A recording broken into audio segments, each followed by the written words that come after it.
இன்றைய தலைப்பு கிறிஸ்துவின் இரத்தத்தில் ஜெயம். வெளிப்படுத்தின விசேஷம் 12:11.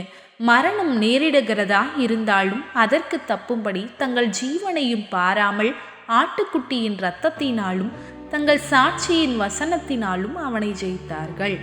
1 யோவான் 1:7.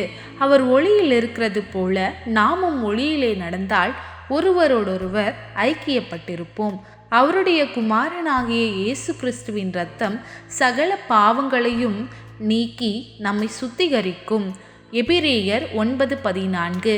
நித்திய ஆவியினாலே தம்மை தாமே பழுதற்ற பலியாக தேவனுக்கு ஒப்பு கொடுத்த கிறிஸ்துவினுடைய இரத்தம் ஜீவனுள்ள தேவனுக்கு ஊழியம் செய்வதற்கு உங்கள் மனசாட்சியை செத்த கிரியைகள் அற சுத்திகரிப்பது எவ்வளவு நிச்சயம். கொலோசேயர் 1:20.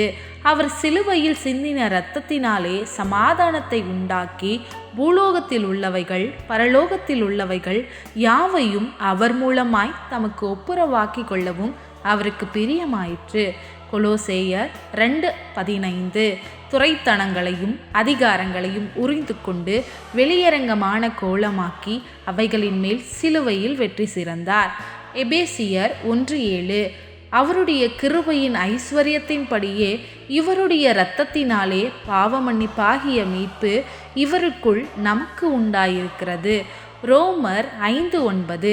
இப்படி நாம் அவருடைய இரத்தத்தினாலே நீதிமான்களாக்கப்பட்டிருக்க கோபாக்கினைக்கு நீங்களாக அவராலே நாம் ரட்சிக்கப்படுவது அதிக நிச்சயமாமே.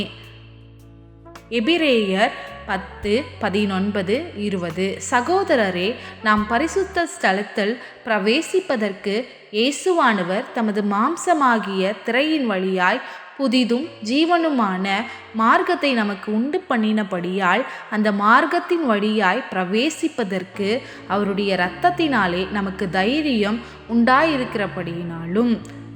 எபிரேயர் 13:12.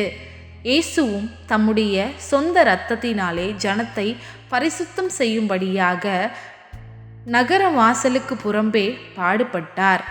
மத்தேயு 26:28. இது பாவ மன்னிப்புண்டாகும்படி அநேகருக்காக சிந்தப்படுகிற புது உடன்படிக்கைக்குரிய என்னுடைய இரத்தமாயிருக்கிறது. எபேசியர் 2:13. முன்னே தூரமாயிருந்த நீங்கள் இப்பொழுது கிறிஸ்து இயேசுவுக்குள் கிறிஸ்துவின் இரத்தத்தினாலே சமீபமானீர்கள். ஆமேன்.